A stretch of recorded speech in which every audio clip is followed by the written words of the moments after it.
Hello, football fans. Welcome to Babcock Field on a blustery, starting to get colder football Friday night. Game time temperature 55 degrees. There is a slight drizzle here on a homecoming Friday. I'm joined in the booth today by my right-hand man, color man, Blake Bauer, PE coach, basketball coach at Washington High School. Our production crew continues to grow. Washington Community High School's finest producer, sports broadcaster, Alex Calhoun sitting to the left of me. Tyson Lehman, the man on the camera, the assistant producer. And as soon as he's done performing in the band, Ethan Peary is going to be up here working his magic. Coach Bauer, Eric Schermerhorn here with you. We are homecoming Friday night. The Limestone Rockets are coming to Babcock Field. It's a drizzling rain, not quite like Soldier Field just a few short weeks ago. Coach, talk a little bit about the seasons for both of these teams. Let's start with Limestone. Well, Limestone, they're off to an 0-4 start. Probably not the way Coach would have drawn it up. But I think this is a team that's improving. They're 0-2 in the conference. They're looking to get their first conference win of the year tonight, first win of the season tonight. So they're going to come in here hungry and fighting really hard for that first victory. Coach Bauer referred to first-year head coach Jeff Schmeider, but he is not somebody that is unfamiliar with the Limestone High School program. A hidden gem is what Darren Driscoll said about him last year, a former head wrestling coach from 2004 to 2022. And what Coach Schmeider brings to Limestone is championship pedigree. 1989 Mid-Illini champ Limestone, two-way starter at nose guard, offensive lineman. When we interviewed him on Wednesday night, he was kind enough to call us after a football practice. He really emphasized the importance of building the team around the trenches. He did, and he gave a lot of credit to his one of his weight training coaches, which is James Weldon. He said he had done a terrific job of kind of giving the kids something new in the weight room, some different things, not necessarily powerlifting. And I think they've really taken into that, and they're believing in it, they're bought in, and they're really dedicated to getting stronger. Well, you are the strength and conditioning coach for the Washington Basketball Panthers. You might be fired after I give you this statistic. Number 54, Hector Izagiri, is an offensive lineman and defensive lineman, a senior, 5'10", 235. Coach, I think we could add up 5 of our guards on our team, and they wouldn't bench press what he bench presses, 300 pounds. I think we could take 4 of our power forwards, and they would squat what he squats, 515. And deadlifting 570, that might be the entire basketball program. We'll keep our eyes on number 54, Hector Izagiri. We also know that number 71, Cameron Ford, has been hurt. Yep. He has not played. Coach brought his name up. We know that an offensive lineman with a little bit of experience is a needed thing, watching our own football team that's so inexperienced on the line. Right, and on Limestone's side of it, they lost 3 offensive linemen from last year that were key players for them. And when you lose 3 offensive linemen, that's hard to immediately step in and replace. So you're talking about a kid, Cameron Ford, number 71. He has been hurt. If he's playing tonight, okay, can he make the impact that they think he's going to make? And then you talked about Hector Izagiri. He's strong. I mean, he is 5'10", 235 pounds of muscle.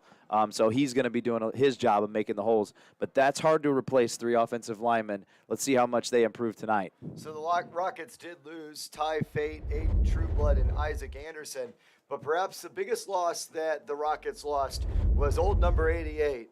The multi-talented Frank Driscoll, an incredible student. I remember last year in the broadcast, we learned he was a 4.0 GPA, a 1380 on his SAT. The kid loved Harry Potter. He was a sci-fi reader. This is everything that you and I aren't. And so with Frank Driscoll gone now to his dad's alma mater, of course, that's Bethel College out in Newton, Kansas, what do the skill positions look like for this Limestone Rocket team? Well, at quarterback, you're looking at number 18, Caleb Bieneman. He's 6'4". He's a junior.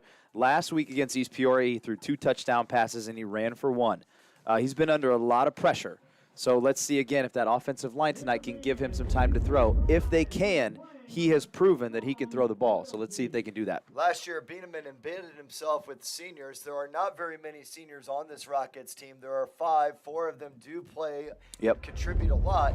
It's a rapidly improving quarterback, though, possibly a 3-year starting quarterback by the time it's all said and done. High IQ guy. We do know against East Peoria that Bieneman threw 2 touchdowns against the Rockets, and he actually ran for a 3rd touchdown, accounting for all of their scores. leaving the quarterback now who's been pressured. He's been under a lot of heat in the pocket. Talk a little bit about Kenyon Johnson, Virgil Powell, and the rest of the crew. And the wide receiver. You've got number 7, Kenyon Johnson, wide receiver, free safety. He's maybe a guy that you're going to see move around offensively, and he's going to play a lot on the other side of the ball too. And then wide receiver Virgil Powell, number 3, 5'7", 1 touchdown pass against East Peoria. And then also at running back, you've got Izzy. Help me out on this last name, Coach. Aguilera Nunez. He's a 10.9 100-yard dash guy. So he's fast. He's got speed. Can they get him on the edge and get him going? There's a lot of speed out there on this ball club. But the one thing that we do know is they did graduate some very talented players. Sam Morse had a nice game against the Panthers last year, the wide receiver. He's now moved on to Eastern Illinois University, not a Washington Panther, but an EIU Panther. He ran a 10.86 100-meter dash. And how about this for a statistic? 22 feet, 8.5 inches, and a long jump at the Metamora ABC meet. So they lost a phenomenal athlete on the outside. They lost also Merrick McNeese. This is a football team that when Coach Schmider talked about him, we also read a few interviews that were online.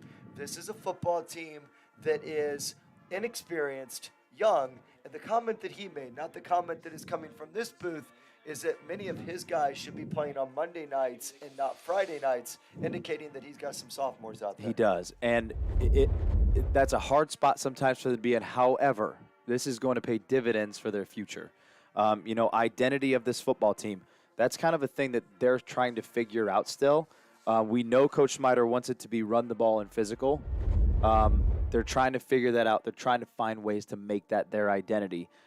So let's see if they can kind of do that tonight. And with a young football team, this is a team that you've got to keep engaged. You've got to keep positive because you're 0-4. When I was a senior, we started 0-3, and it was a lot of seniors, and we knew that, hey, this is it. So can they kind of start to put some things together and get some wins? Luckily, when I was a senior, we went 5-4, made the playoffs, so we find a way to turn it around.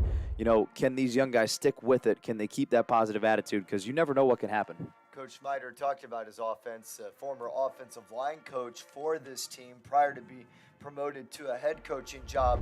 He talked about his upbringing, a mom and dad that were blue collar, they're working class. That would fit the identity that if Nunez does get the ball, does run between the tackles, that would fit the identity of what he wants to do. But he also has an offensive coordinator that is a Hall of Fame wide receiver, finished second place in state for Limestone, went to EIU just like the man earlier I talked about, and almost a bigger-than-life personality, and that is Lauren Peacock, who's a 1983 Middle Illini champ.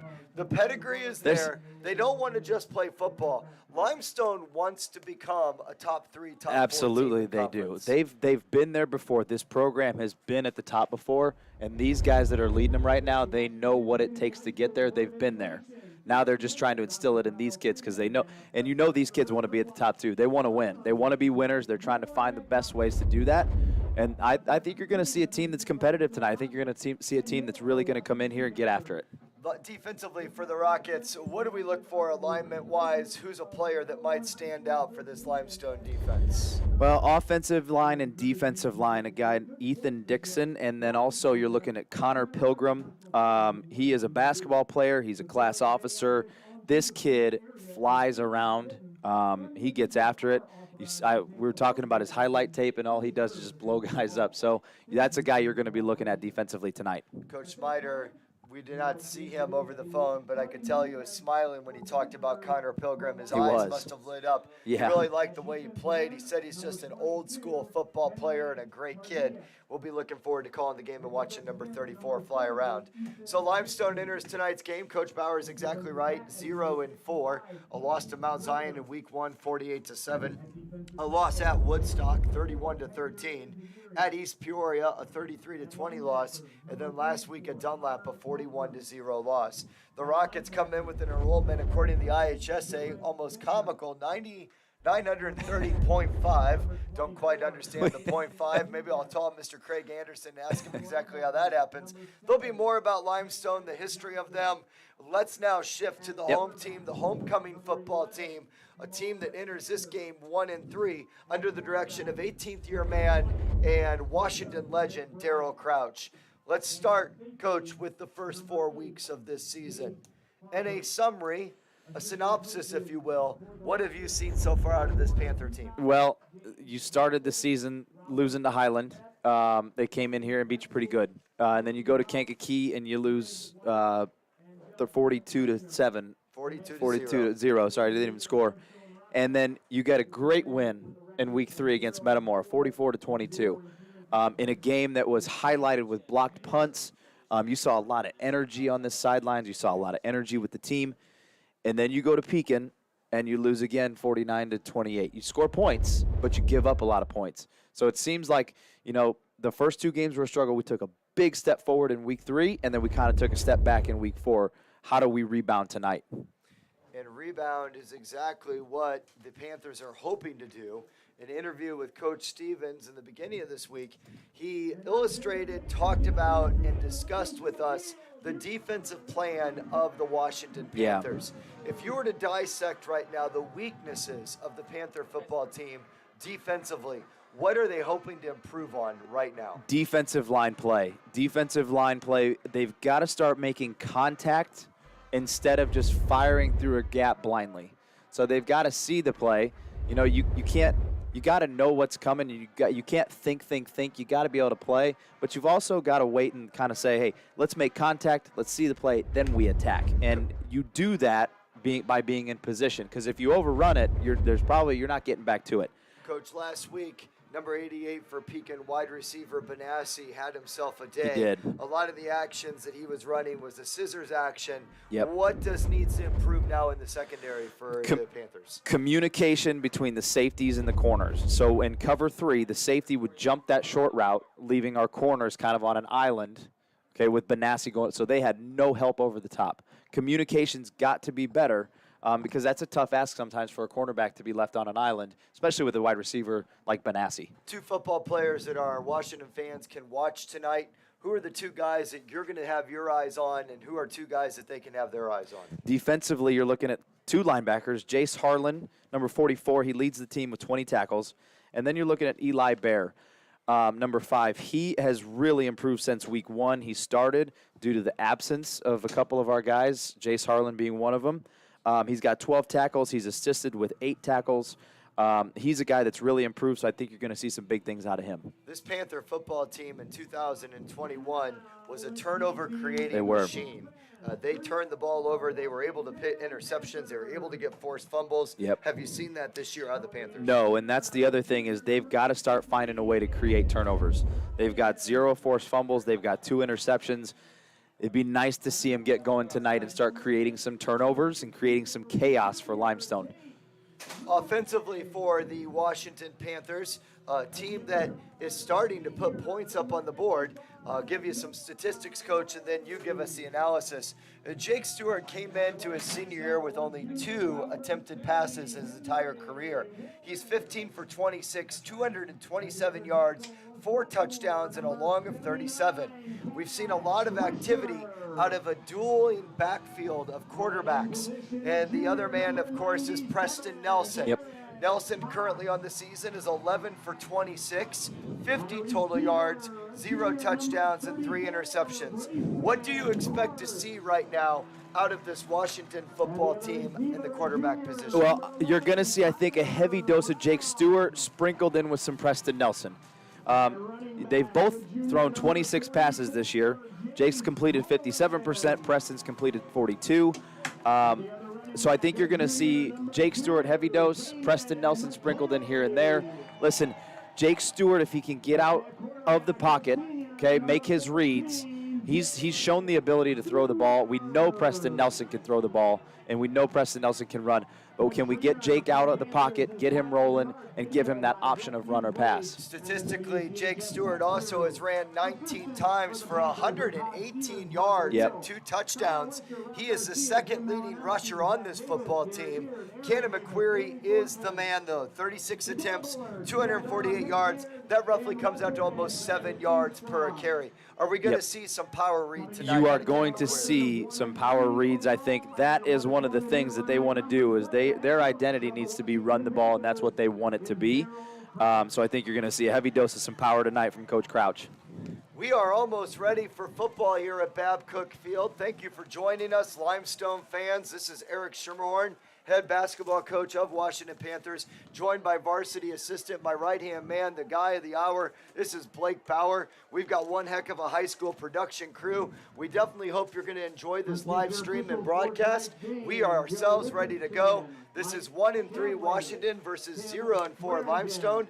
Washington will be kicking off to start off this football game. There is a away soccer match tonight. The Bradley-bound Division I soccer player Mitchell Coughlin is in Chatham-Glenwood for an 8:30 p.m. game tonight. So we will be seeing a new place kicker for the Panthers. That is number 97, Garrett Cox, the man that got some big-time saves last year in a state-bound third-place state baseball championship team. Is multi-talented as the kick is off and it is underway. It is an end-over-end kick out of the back of the end zone, and the Panthers will start on defense after a special teams victory. Coach, I like to see that ball carry. Yeah, that is. Hey, and the crowd is fired up tonight. It is homecoming, and they are fired up. The student section is ready to go. Limestone's going to come out with their starting quarterback. That's Caleb Bieneman. So we will be giving you more information on the Limestone starter. This is his second year into this. That Caleb Bieneman is under control here of center. He's going to be most likely joined by Izzy Nunez. That is number 3, Virgil Powell out closest to us, and number 7, Kenyon Johnson out wide. Shotgun with Virgil Powell in motion. Bieneman back to throw under pressure and duress, and that ball is thrown off. Nice pressure. That was pressure by number 64, Tate Lule, 5'10", 290-pounder, getting after quarterback. That's an early pressure, something that we have not seen Washington do. That's exactly how you want to start this game. Get the quarterback uncomfortable early, not letting him get into a rhythm. This will bring up a second down and 10, 11:56 on the clock. Bieneman out of the shotgun again, the same alignment. This time Bieneman hands off, and that is number 20. That is Jacob McBride for the Rockets. They are going to have a running back by committee. To our viewers at home, Coach, what does that mean, running back by committee? You're going to see 2, 3, 4 running backs this game. It's not just going to be one guy that's necessarily the bell cow. You're going to see multiple guys in the backfield tonight. Very impressive. Again, I remember you used that word last year, bell cow. This is Bieneman under center now, power I. Bieneman hands off. And he is greeted by Jace Harlan, number 44. Harlan, one of the leading tacklers on the 2021 team. He did not play against Highland, a game that the Panthers gave up a 54-pointer to. Coach Stevens made the comment that we have given up more scores. The Panthers have more points in the first 4 weeks than they did in the entire season last year. Definitely a trend that they want to buck now. They need to stop that trend, and that's a good start to it. A 3-and-out, and Jace Harlan, a guy that flies around, get him going early defensively. This is a punt now by the Rockets. That ball is going to hit the Babcock Field turf. There is not going to be a return by Barth R. McQuarrie. And the Washington offense is coming out. Darryl Crouch, 18th year man, veteran, seasoned Hall of Fame coach, a future Hall of Famer for sure. Darryl Crouch is going to have this offense definitely performing. And coach, the offensive line. Zach Davis talked about the vastly improved offensive line. What are we going to see out there out of the Panthers? He did. An offensive line that's really improved, and this is led by Noah Wiley. He kind of leads the charge here. Power I. That's Stewart handing off, and there is McQuarrie with a spinorama. McQuarrie's still on his feet, and McQuarrie is drugged down. That looked like a Madden. That looked like a PlayStation 5 Madden move. That's where you push A, B, A, B, X, O, X, O, he hit the circle button. Not bad for an Atari guy from the 1980s. And you talk about, listen, McQuarrie's vision to see that. He saw the hole, saw the defenders, made some quick spin moves. He looked like Bo Jackson on the Tecmo Bowl game that we used to play back in the day. Coach, do you ever play with Bo Jackson on that game? I don't know about Bo Jackson, but I remember Tecmo Super Bowl. Our dog's name's Bo Jackson. This is Jake Stewart under center. Stewart now hands off to McQuarrie. McQuarrie off the left tackle. He is still on his feet. And McQuarrie showing some toughness early on in this game and a refusal to go down as number 55 pushing that big old group. There's your senior that you just mentioned, Noah Wiley. And I love it. I love the tough running. And if you watch, he wouldn't have even been contacted until about 3 to 4 yards down past the line of scrimmage. So you know your offensive line's doing something right when they're getting that big of a push. Big old Noah Wiley doing his job. Power I formation. Three-sport athlete Jake Stewart. Football in the fall, basketball in the winter, baseball in the spring, and that is McQuarrie right up the middle again. Panther identity, they said it earlier this week, the coaching staff. Run, run, and run. Get off that fire truck and run that football. Run the ball. It is homecoming. That's a reference to the fire truck. The homecoming parade, as always, fun event. Nice to see Levi and Isaac out there gathering up all those sugar candies. This is Stewart handing off to McQuarrie. So only McQuarrie's had that ball in his hands now. He is still on his feet as a bountiful supply of rockets attempt to bring him down. This is going to bring up now a second down and goal from about the 3-yard line. Again, McQuarrie hits the hole hard. Great cutback, and then he is doing everything he can to get in that end zone. Coach Crouch is proving a point here. No need to pass the ball. Let that vastly improved, very young offensive line. I can see Cash Wishers out there, Tate Lule. We've already mentioned Wiley. We'll keep on getting more and more numbers. Stewart hands off, and McQuarrie is in, and the Panthers are on the board at the 8:37 mark. Washington gets the first score, 6-0. With the touchdown run that makes the score Washington. A good start for the Panthers after a tough loss at Pekin, a great victory against Metamora, and a first 2 weeks that was not necessarily what they drew up. This is a great response by a young Panther team. It is. This is the response you want to see as we get Garrett Cox on for the extra point. And it's good. The extra point is good. Kicked in by number 97, Garrett Cox. Garrett Cox, defensive end, will come out in 2 tight ends and be that guy out there with Carter Prina. But Garrett Cox can also throw that baseball 90 miles per hour. That is a gifted young man that also sits last row, second seat in United States history. Missed him today. He must have been prepping himself for that homecoming parade. Didn't feel like hanging out with Mr. Shermore and talking Jeffersonian democracy. He wanted to get on that fire truck. Coach, did any of your kids ask today if today was just going to be a fun day and you weren't going to do anything in class? Yes. That did happen in your class, too? It did, yeah. I taught. The entire time I taught today. I felt like it goes a lot faster when you actually teach and you just don't sit there and look at each other. It really does. We played football today. We're in our football unit. So Are they running the new routes that you were teaching them the other day? Post corner. Ladies and gentlemen, he's not a true Washington guy yet. He's still teaching all of this fancy route running. He really should have just been showing the old power I and the power read and throw that baby or run that baby right down somebody's guts. Let's go here, Limestone. Limestone on the kickoff. There is a yellow flag out there.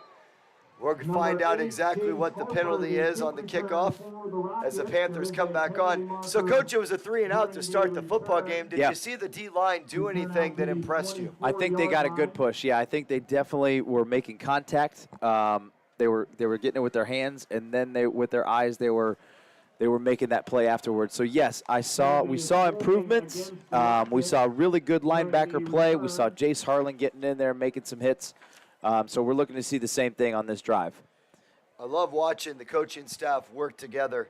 You know, Kyle Wisher, a big-time player in the 1990s, baseball, football player, offensive line, defensive line guru. Coach Malinowski, we know that he's traveling and watching his sons play football, but Coach Malinowski plays an important role even from afar. He really kind of embedded some great information in these guys. Coach Thornton is an addition here in the last couple of years. His son, Sean, is a freshman. His brother, of course, Peoria High.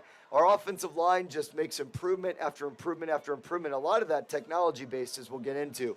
Beaneman rolling out right, and Beaneman throws incomplete. attempt by the Rockets As ball the game Panthers have put pressure on Biederman now. He's attempted to throw the ball twice. Both times there's been an orange jersey and an orange painted man flying after him. Yeah, great job by the secondary. He really had nowhere to go with that ball, and once that pressure was coming, he just had to get rid of it. I'm glad to see that the wardrobe people for the Washington football team realized that the Orange Crush called this an orange out tonight. We obviously decided to go with that. That's a lot of vitamin C on that sideline. So let's see what we got.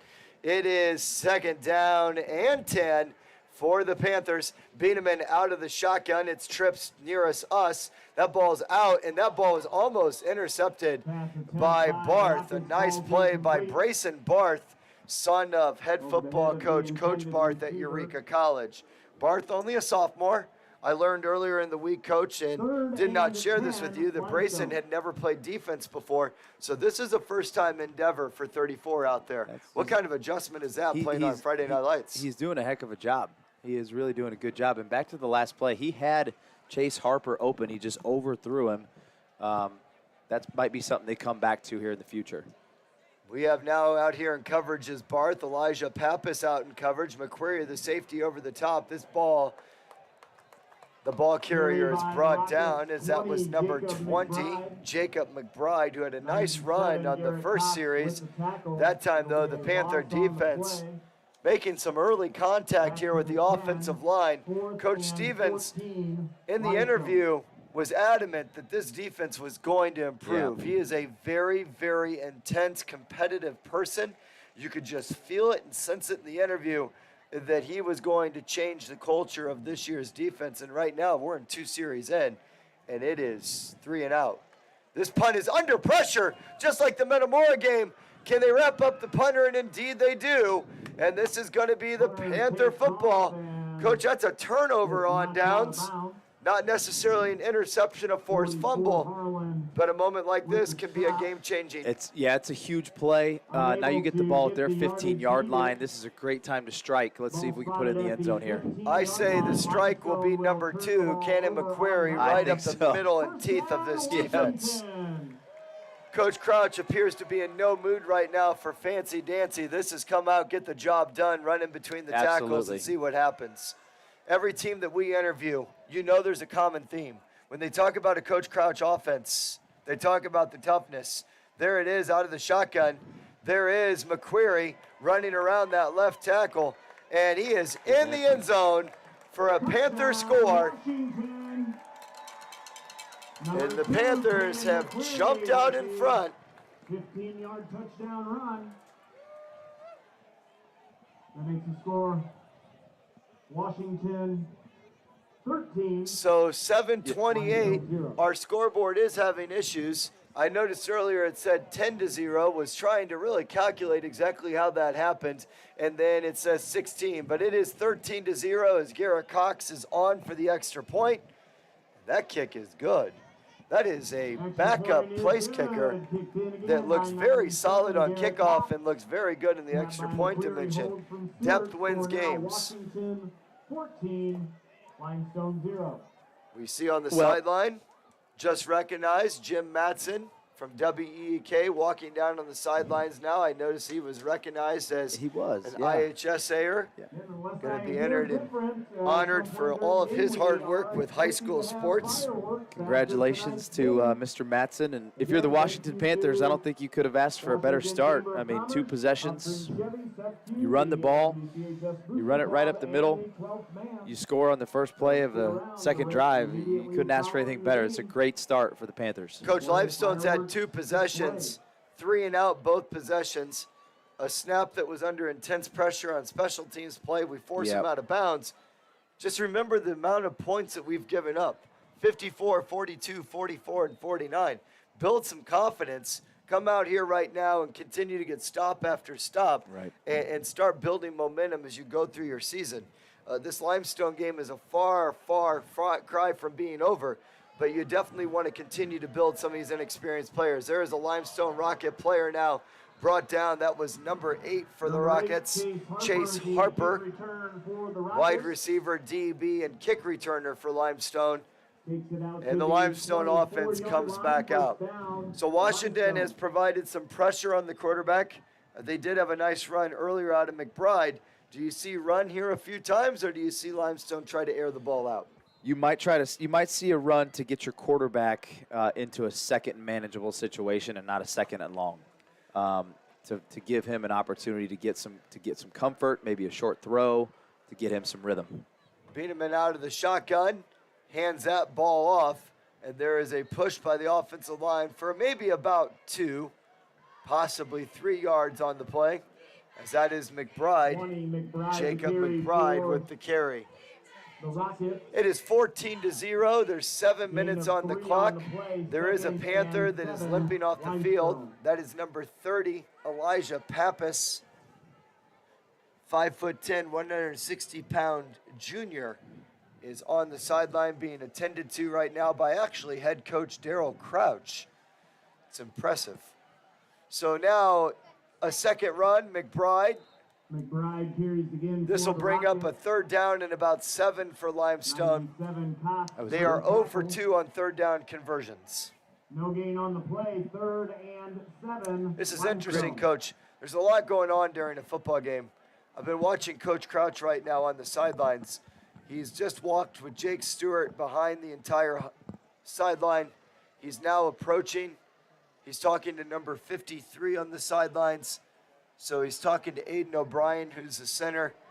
That kind of goes with what Coach Davis, Zach Davis, told us, that Daryl has been spending an inordinate amount of time coaching a lot of one-on-one this year, as he overshoots the wide receiver on a 3rd down. But getting back to Coach Crouch, where last year's team was a veteran-laden team with guys that have played a lot of varsity football, quite frankly, guys that have played a lot of varsity sports at Washington. Yeah. Now I hear that Coach Crouch is coaching offensive linemen in 15-second burst drills, and Coach Crouch is on the sled with them. And here I'm watching him on the sideline.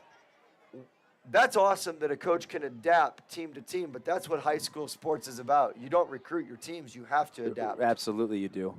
Oh, we almost blocked it. That ball is going to go dead at about the 44, 43-yard line, where Washington will take over for their 3rd series. I think, Coach, that was Carter Preen again that almost blocked it. That would have been his 2nd blocked punt on the year. So there's players that all fans love to watch. Carter Prina is one of my favorite players to watch on this football team. High motor, high energy, ultra competitive, get after it every single time. And last week I was doing stats on the sidelines. Carter Prina had his name called out by coaches multiple times on that sideline. I heard it with my own ears. Coachable, responds immediately. Going to come out here probably and play like this field's on fire. Absolutely. So Stewart comes out now, has directed 2 scoring drives, and now the Panthers are looking for a 3rd scoring drive. That is a nice play by Limestone Rocket, number 55, Peyton Williams, as he brings down McQuarrie for a tackle for a loss. Great adjustment on defense from Limestone. They got some pressure. They got some push into the backfield. Obviously, the defensive line coach or defensive coordinator had a nice talk with his kids over there during the break, and they came out with a little bit more fire. Coach, when Coach Smider was talking about a 4-4, explain to our viewers at home exactly what that means. So a 4-4, you'd have 4 down linemen and 4 linebackers. He also said they've been going a little bit more with 5. That is not Stewart, that is Preston Nelson, who fumbled the snap. It is now going to be a 3rd down and 16, so 2 straight plays with losses. We see now coming into the game for the Panthers. And number 80 is now into the game. That is A.J. Jones. We see number 1 out there, Seth Carball, wide receiver, so they are going their spread formation. And Preston Nelson, the backup quarterback now, steps back in the pocket under pressure, and Nelson is brought down by number 55. 55, Williams. Preston Williams, Peyton Williams. So 3 straight negative plays for the Panthers. With 4 minutes on the clock, Limestone with a crucial stop in the first quarter. That's a big stop. That's a team that's responded. We talk about response a lot. How do you respond to things? And a team down 14-0, And really 2 drives from the Panthers that have kind of felt like they're starting or trying to put this game away. Great response from Limestone. And that is an end-over-end kick. Couldn't quite tell if there was a fair catch there, Coach, or not. That was McBride. I thought he fair caught it. It's a great way. That's a great way to return a kick, though. I think I would have tried that if I was a punt returner. I would have been so horrified knowing that all these guys are running down to hit me. I would do the old fair catch after I caught it. Then I put my hand down and decide to make it look like I was flash lightning out there. I never had to do it, but that's got to be a tough job to have all those kids and running at you, and you're trying to locate that ball. Sometimes in the sun and the lights, you never know if what time of day you're playing in. That's got to be a hard thing to do. So our crew is doing a great job. For those of you that joined us here recently, we are joined. This is Blake Bauer. We are also joined by a great production team. Tyson Lehman's up here. We've got Alex Calhoun, and we've got Mr. Peary in the house. Nice to join you, sir. On the camera. This is as good as it gets up in this press box. On a 55-degree night with a slight drizzle, there was a penalty on that punt. Limestone will now take over. After their first stop, they held the Panthers to a 3-and-out with 3 straight negative plays. Beaneman will come back out and see what he can do. Yeah, let's see if they can build on this momentum from their defensive stop. So Beaneman, a starter as a sophomore this year, a junior at 6'4". He hands off, and that is McBride, and McBride is greeted by 2 Panthers. That is Jace Harlan. He's the human missile of this team, fearless football player. Yeah, he's a guy that if you're the quarterback, you don't want to see him on the other side of the ball. When Jace was just a little guy, I told this story last year on the broadcast, but for those of you that are new to the broadcast, Jace is the little brother of a former Washington basketball player, Tucker Harlan. Jace was a handful as a little kid. He once broke into Coach Brown's office. The door was locked. We still don't know how he got into it, and stole popsicles from Coach Brown's freezer. There's Jace Harlan, and there that ball's up. That's Kanan McQuarrie. There's the interception. There's the turnover. There's the turnover we talked about. Big stop for the Panthers. The ball was underthrown. Pretty good coverage by McQuarrie. If that ball is thrown where it needs to be thrown, that might be a touchdown. Ball's underthrown. McQuarrie comes back to make a good play. That's the turnover that the Panthers needed. 3 minutes. Just under 3 minutes on the clock now. Let's see if Washington can come out and advance this football down the field. So it is one of those nights where this to me is football weather. The first week, Highland, it's 80-some-odd degrees, sticky out here. This is 55, a little bit of a drizzle. This is some fun football on homecoming Friday night. Sweatshirts on, stocking hats on. Preston Nelson out of the shotgun. McQuarrie to his right. That's Jace Harlan right in front of McQuarrie. And there is a flag. Penalty marker before the snap. A delay of game. Against the Panthers. A delay of game. 5-yard penalty. After a change of possession to a delay of game, hopefully the Panthers here will find a little bit of a rhythm and start moving this football down the field. Here we go now. Looks like the same play was kept. That's Preston Nelson up the middle. Churns it forward and gets back that penalty. A gain of about 5 by Nelson. Quarterback power, that's kind of, and that's what you get with Preston Nelson. The kid, he's a good runner, he's strong, he's fast. When he's in the game, you can expect some quarterback power. They're a little shy of where they started, so now you got a 2nd and long here. You got to get it to either a first down, obviously, or if you can get it to 3rd and manageable. Same formation for the Panthers, 2 wide receivers out to the right. That ball was pitched out to McQuarrie. McQuarrie finds a gaping hole down the field. He's still on his feet. Number 70 attempted to bring him down with a diving tackle. McQuarrie, the lacrosse player, still on his feet. That was a great effort by Ethan Dixon well down the field. But McQuarrie looking like the lacrosse player I saw last year, except without that giant stick in his hands as he was shaking and baking out there. I mean, that's fun to watch. That's fun. You see a kid that's running that hard, great vision. I mean, when you run that hard and you play that hard, that's contagious for the rest of your teammates. Coach, not even a smile. It's NASCAR theme for homecoming. I say shake and bake from Talladega Nights, and you give me nothing. I was locked in. Coach, that's a way to be focusing, but every now and then you got to give me a little bit of a smile so I can at least – I can only imagine the viewers at home right now didn't even catch the shake and bake reference because of your lack of catching it.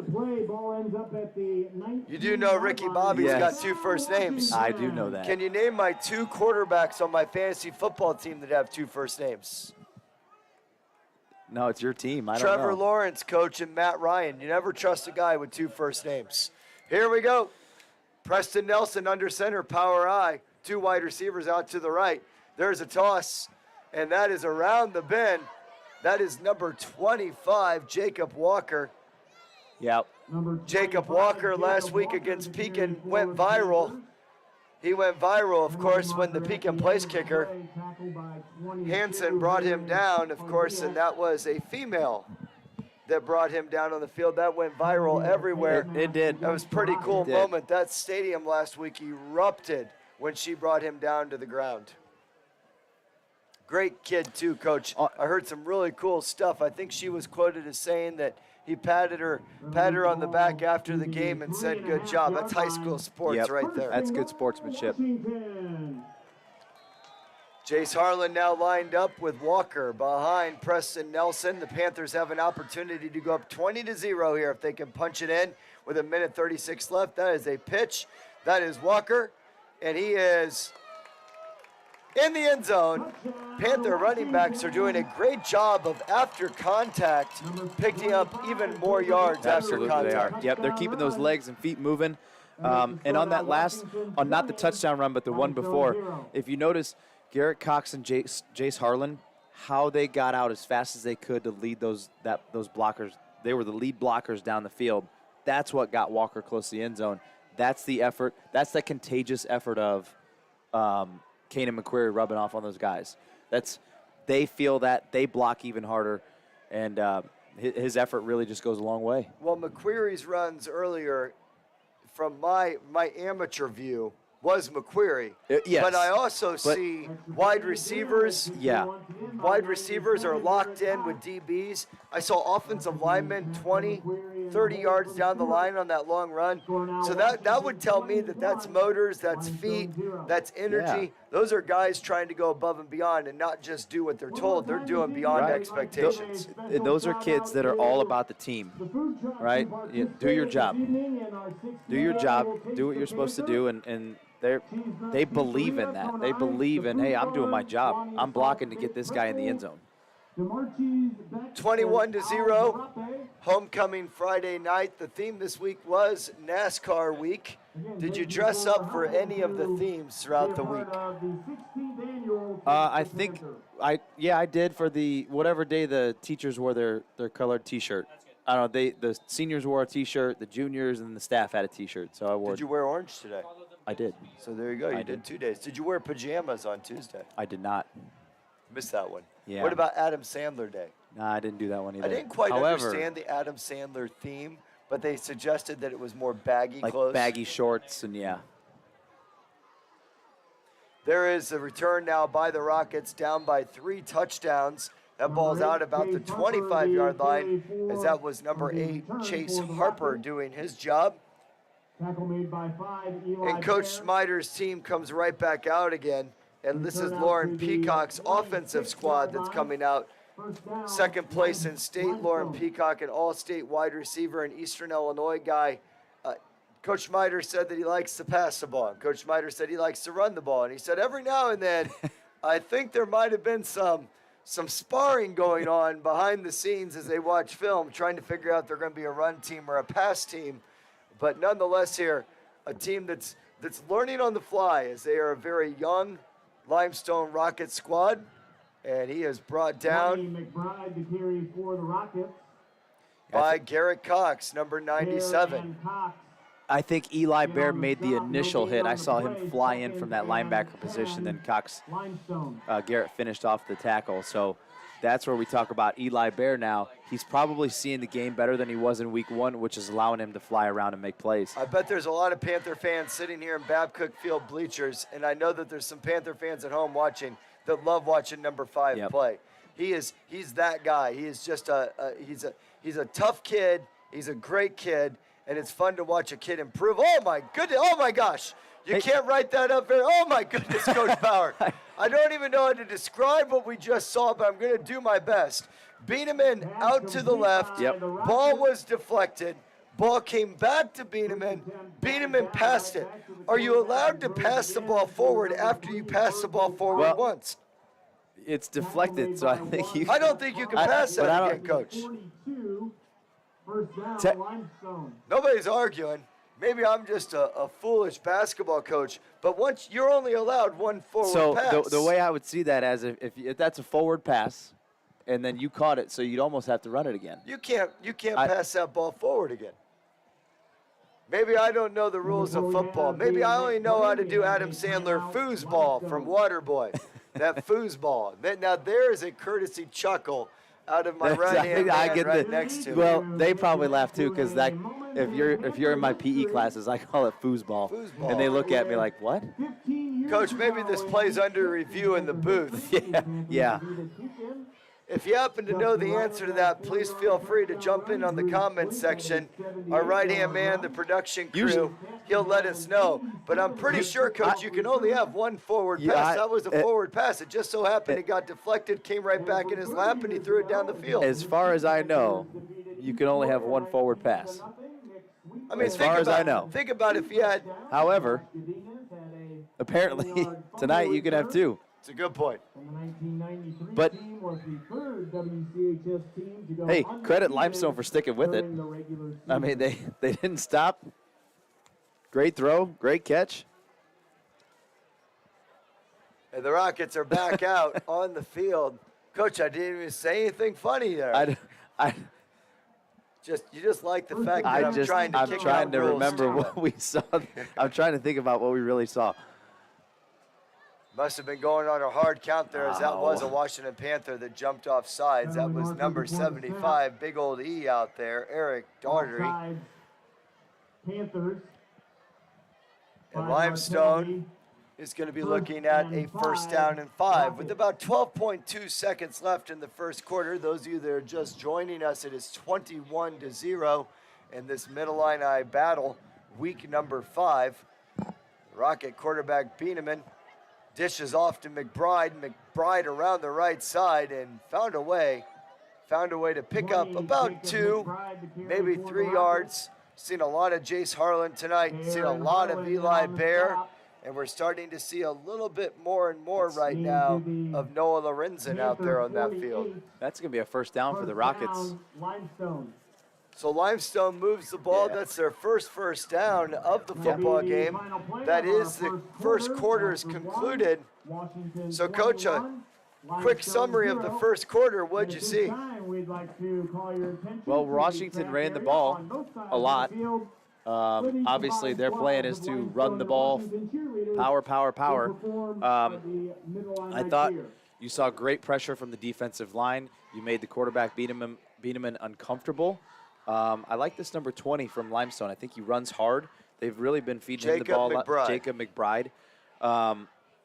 And quarterback-wise for Limestone, he's making the right throws. He's just now he's got to get a little bit more accurate with it. But he's seeing the field. He's seeing what's open. All right, Mr. Bauer, it's trivia time. It's Limestone trivia time. Here we go.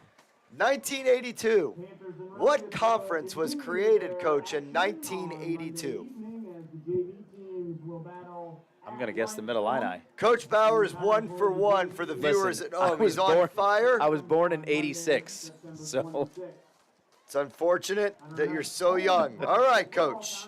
1982, name the 6 member schools of the Middle-Illini. Limestone, Washington. He's 2 for 2. Metamora. 3 for 3.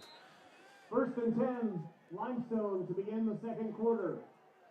Coach, dead air on a broadcast is not a good thing. I'm seeing what they're coming out in. Morton Potters, IVC Grey Ghosts, and the Canton Little Giants are the inaugural group of the IVC, Mid-Illini I in forgot IVC was in the 1982. Mid-Illini. So we're back to action out on the field the second quarter. It is second down and about 11 now as Eli Bear is in on that tackle. The Rockets looking for some offensive momentum. They had a couple 3-and-outs in the first quarter. They did have an interception, a punter that was under duress that ran out of bounds. They're here now on their 5th series, their 5th possession. They're in now. Panther country as Bieneman is under center, trips to the right, and he is back to pass, rolling out right. He's got a little time. That ball's aired out. He's got a man, and that pass falls just incomplete, just short, as he was looking for Kenyon Johnson on the play. Kenyon Johnson last year played some quarterback, Yes. wide yeah. receiver, DB, kind of a multi-role guy for Darren Driscoll. We have not seen him at quarterback this year for Coach Snyder, but we have seen him out wide as a wide receiver. Coach, I'm just checking your listening skills. Could you name those charter schools again for me to make sure you're listening? Morton, IVC, Metamora, Washington. Yeah, those last two I weren't listening. And the Canton Little Giants. Gosh, Canton. It's all right, Coach. Number 18, Bieneman out again to the right as they roll him out there. And that ball falls all incomplete. So teach me, quarterbacks naturally, a right-handed quarterback likes to roll out to the right. Teach me why that is, not throwing across his body. It's an easier throw. It's an easier throw when you don't have to throw across your body. You know, and I was, before the play, I'm thinking, all right, he probably wants to go to number 8, Jace Harper. That's kind of been his main target all night, and he had Chase coming across the middle of the field. He just didn't have the time to throw. So if he can get a little bit more time to throw the ball, he's going to have some guys coming open. He just needs to get a little bit more time. Panthers are rotating in tons of defensive linemen. They've rotated in some backers here and there. There's some playing time going on right now, keeping guys fresh. Look at that pressure by Garrett Cox. That's McQuarrie getting away from the ball. That's also number 11, Tyler Brown, getting away from the ball. And the Panthers are going to take over. It's 21-0 with under 11 minutes left. Coach, we got a slight break in the action here. So I'm going to ask you another quiz question. What former Washington high school football player played at ISU, was with the Packers, and played for the number 1 ranked Washington Panthers in 2015-16? Christian Uphoff. That is Christian Uphoff indeed. I bring up Christian Uphoff because that's the last time that Washington played Limestone in the playoffs. That was 2015 and 16. We're back to action on the field, and that is Jake Stewart handing off to McQuarrie. McQuarrie is wrapped up. A nice play by the Limestone Rockets. That's Jace Harper that was out there in space with a nice tackle. And that was also number 20, Justin McBride. They've got some guys, Jacob McBride. They've got some guys that are playing some Ironman football out there on both sides. Yeah, they got some tough kids. I feel like we've said Chase Harper's name a lot tonight, especially on special teams. Defensively, offensively, he's playing all 3 ways. He is the free safety out there. I see number 7 out there, Kenyon Johnson. We've got guys all over the field here for Limestone playing both. That's Stewart out to the right. Good Stewart read. Keeps the ball. And Stewart is still on his feet. Look at the line down the field. Stewart is still chugging down the field. And he is going to be brought down by number 11, and he's going to hear about what just happened right there.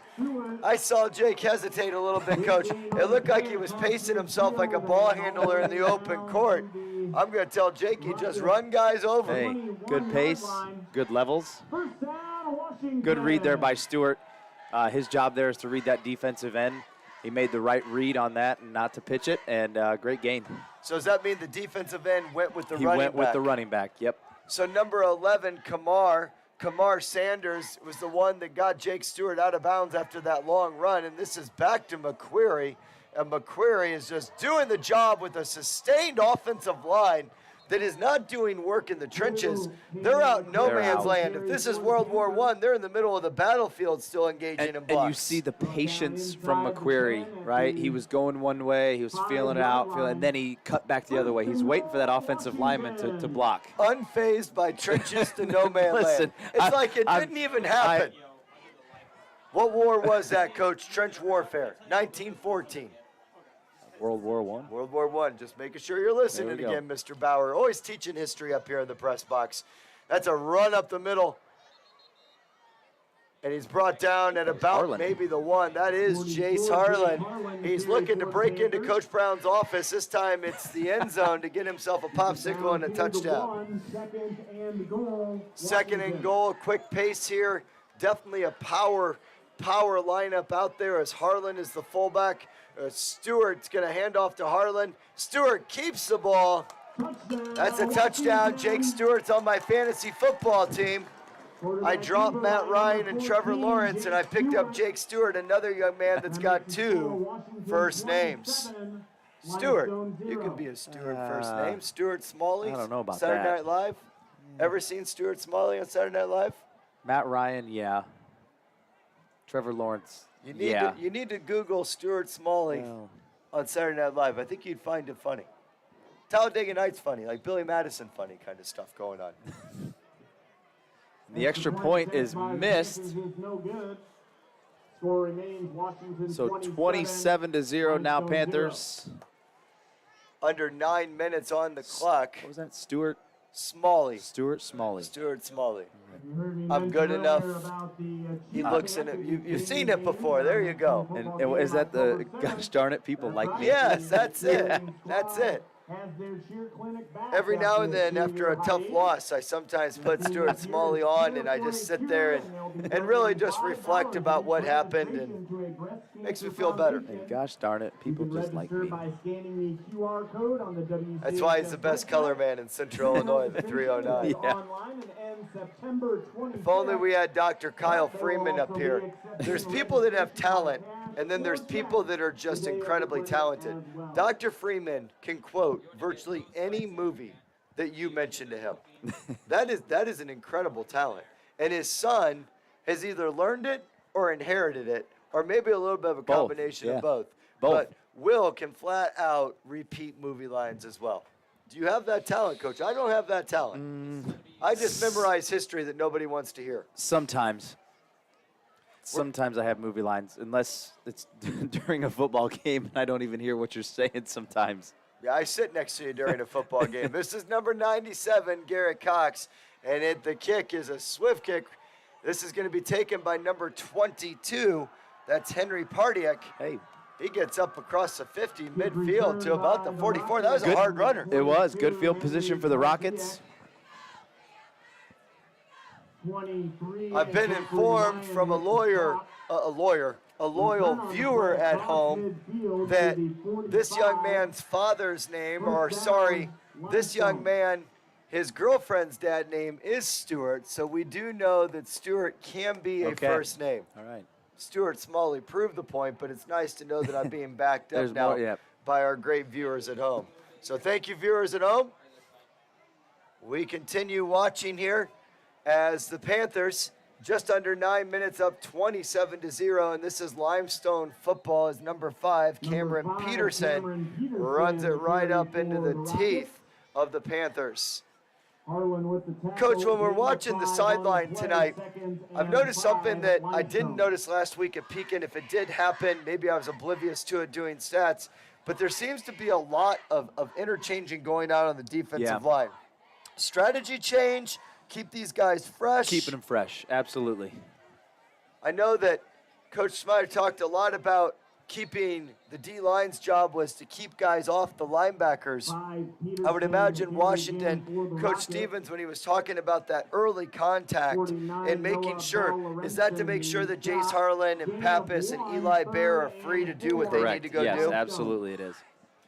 So like in basketball, sometimes the guys that are statistical leaders are not necessarily just statistical leaders because of how great they are. Right. There's other role players that are doing things to allow them to be the scorer, to allow them to be the distributor, etc. Yep. This is Bieneman out of the shotgun as he looks to throw, and that ball is through the hands of Pardiak and nearly intercepted for the second time by Kanan McQuarrie. Kanan's having himself a nice game. Offensively and defensively, Kanan McQuarrie came to play tonight. I hope our camera crew just saw what I saw. The side judge here is going to try to shake this off. Somebody just threw him the football, and that ball went directly through his hands, and he's bounced back nicely. He's going to act like it's not happening. That's good. That is savvy officiating because that ball was missed. It went right through his hands, Coach. Got to look that baby in. It's got to be caught. It's got to be caught. We would sit him. I mean, that you get sat for that kind of stuff. Yeah. Sub him out. Bieneman now back to throw. Bieneman steps up in the pocket. Bieneman under pressure. Bieneman still on his feet, and he does get that ball off. A good time to talk maybe a little bit about some of the offensive linemen out there. Remember, we talked about Izagira. We talked about Taylor Dixon, Ethan Dixon, an offensive line that the coaching staff for Limestone is going to hope continues to grow and improve. And we know for 2 years in a row of interviewing the Limestone coaching staff, one of the things that they're really driving to do is change the culture and build numbers, build depth. Mm-hmm. Depth wins in football. It and does. we can see on the Washington sideline, that's a lot of guys over here on the Washington sideline. And that depth, what's that do on a football team? Is it competition? Is it guys always know somebody could be knocking on the door? Yeah, it's competition. It's Hey, here's a nice play, as that is A.J. Jones around the outside. And that is exact. I'm going to talk to Jake Stewart about what I just saw right there. That's A.J. Jones lowering that shoulder and taking on contact. Of course, I'm just giving Jake a hard time. good block. So what you saw there was what you saw there was a bunch formation for the Panthers. They put Jones in motion, and then you kind of get him coming back as like a halfback, and then they'll toss in the ball. That's a good job by the offensive coordinator there to get Jones moving and try to get him in some space on the edge because he's fast and he's a dynamic playmaker. Thinking back to that first week of Highland, how much they use motion, do teams oftentimes take something that worked against them like Highland and adopt it themselves later throughout the season? That is Stewart, and Stewart breaks free, and Jake Stewart gets his second touchdown of the game. He's greeted by A.J. Jones in the end zone. That's a savvy senior and a rising freshman as they celebrate in that end zone, but that coach is a savvy senior running behind a vastly improved offensive line. Yep, good read by Stewart on the read option there. He had the option to give it to McQuarrie or keep it. He felt the best option was to keep it. And offensive line-wise, they're getting a great push. They're getting downfield. They're getting to the second level, and that allows Stewart to break free. 7 minutes, 33-0. Garrett Cox is back on the field, and the Panthers are going to take a timeout. There was a personnel issue on special teams. So something that in the future you would definitely want to address this. If this is a close game, yeah, that can't happen. It's a one-score game. You don't want to use a timeout in an extra point scenario. Sure, you never know. You don't know necessarily what the next play is going to be. You've got to be locked in. You got to know what your responsibility is. If you're on field goal unit, if you are on extra point unit, you have to know, hey, we're on the field. I got to be out there. That can't be a wasted timeout. Coach, this can't be lost. Since 1923, Washington's had a phenomenal football seasons. 61 winning seasons, 30 losing seasons, 500 seasons. Coach Crouch in his 18th year. Coach Crouch has made the playoffs every year since 2007. Washington's a 1-3 football team. Hopefully looking right now 33-0, going 2-3. Be really nice to watch Washington now, who is vastly improved, mind you. Highland is a very good football team. Kankakee was a very, very good football team as Washington goes for 2. That is Stewart. And Stewart churning his legs up. Is he going to get in that end zone? He's going for 2 points. Offensive line's trying to Look at push that him offensive line. Do their job. That's doing your job. And what's really, really cool is seeing the celebration afterwards of Seth Carball go up and identify the number 53 on that offensive line for the Panthers. That's big Aiden O'Brien, who Coach Crouch was one-on-one talking to earlier. I love watching a guy identify. There's a guy that might not get his name called all the time. You just did your work. Absolutely. That used to be illegal. Unfortunately, Notre Dame was on Notre the wrong Dame, end of that USC? with the Bush push in 2005, yes. But now it's a legal play, so. How is Notre Dame this year? Well. That's not right. That's not right on my part. Well, 1-2. Tough loss to Marshall. They are on the road tomorrow at North Carolina. So, Coach, why don't you ask me about Bradley football? how's Bradley football? Bradley football has been undefeated since 1971. That's a heck of a record. That's something to be proud of. That is something to be proud of. I even got the shirt at home that says Bradley football undefeated since 71. I'll wear it sometime. I'd like to see that. You should wear it to weights and basketball. Woo! Nice catch right there by number 5, as that is Cameron Peterson. And the Panthers are going to be right back out on defense. There is a flag. An odd flag just came out on the field well after the play. That was on our sideline. So we will get you an update on exactly what the penalty was. I would most likely think it's going to be on Washington. Maybe a sideline violation of some kind, because that was after the play and it was all the way over here. No, it's an illegal block in the back, and I don't know what I'm talking about. That was a flag on Limestone. 35-0, 6 minutes and 54 seconds in the second quarter of this Mid-Illini game. Limestone entered this game 0-4. Losses in the Mid-Illini to East Peoria and Dunlap.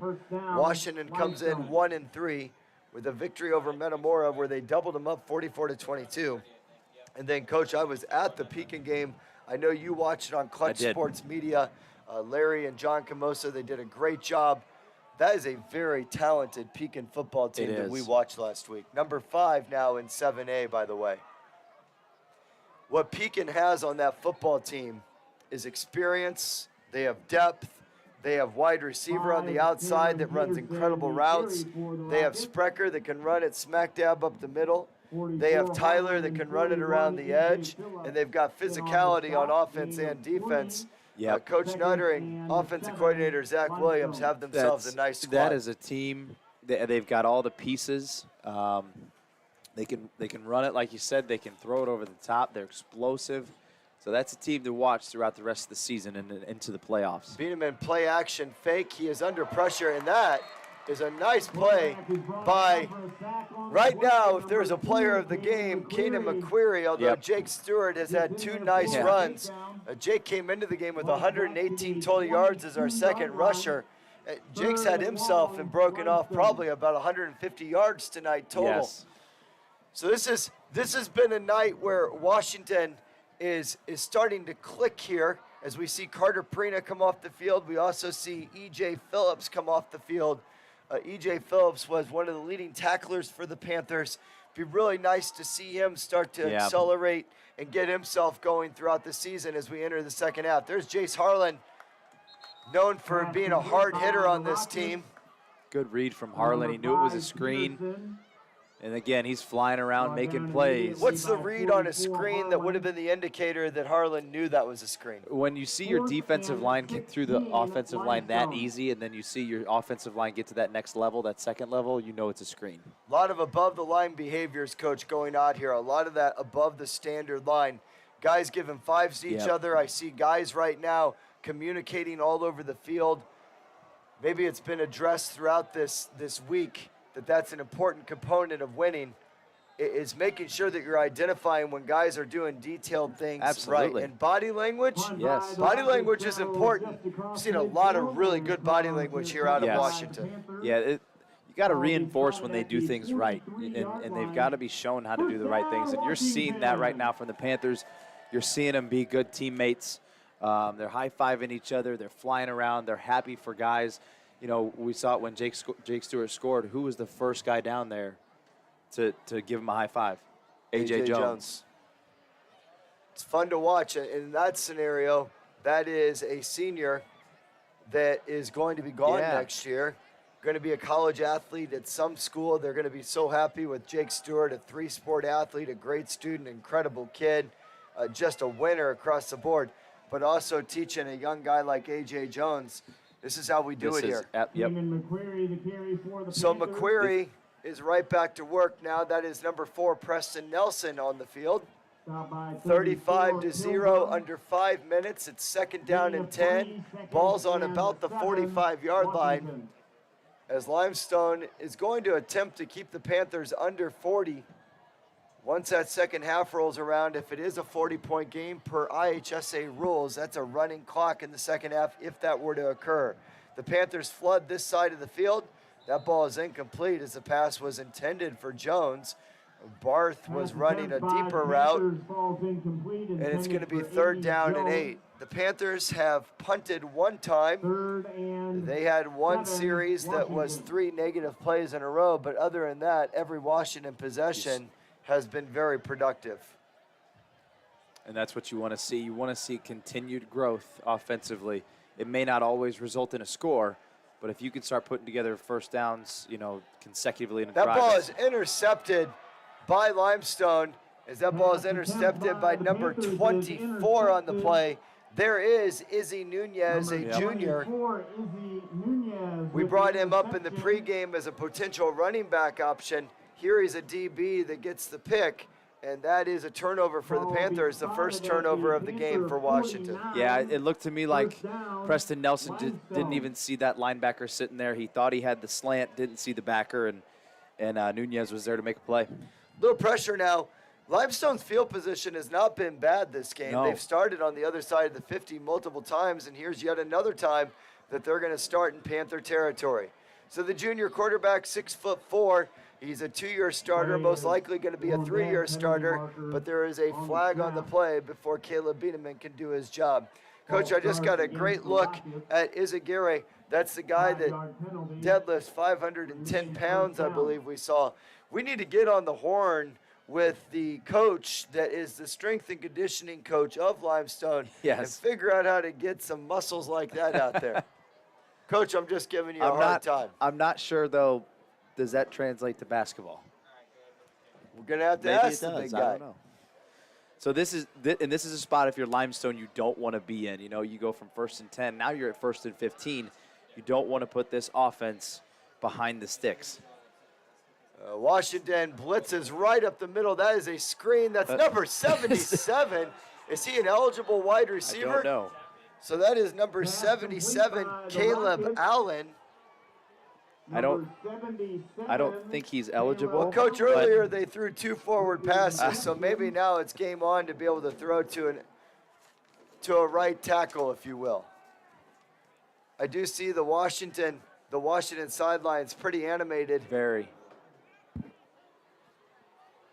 It's looking like second down and 15 for the Rockets, as there are 2 wide receivers out. Max protection really now on the outsides as they're trying to get that Washington pass rush slowed down. That ball's on the ground, and they are saying that the quarterback was down. On the sack, that was number 89, I believe, Carter Prina on the sack, if my number looks right.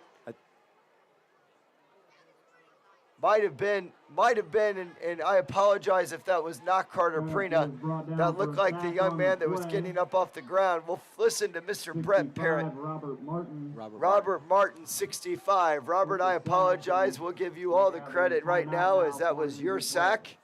Something that the Panthers have not had great success with in 4 weeks. We talked about interceptions, forced fumbles, and actually getting to the quarterback and getting the sack. We're seeing a little bit of everything right now. I feel like they're doing what they have to do tonight. They're getting turnovers, they're creating those, and they're getting pressure on this quarterback, and they've made him uncomfortable all night, and you can see it in his throws.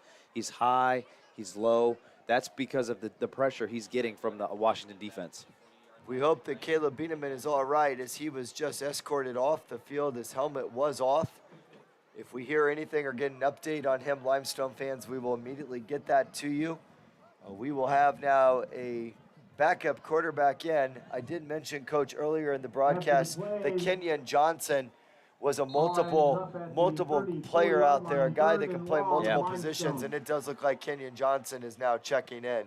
3rd and So wide receiver, DB, now turned quarterback, and there was miscommunication in the backfield, but he's going to make something out of nothing as he is hit hard and violently by E.J. Phillips. That's number 41. E.J. Phillips brings a little bit of that. Yeah, he does. He brings a little he bit of does. that to the football field. He came in like a missile.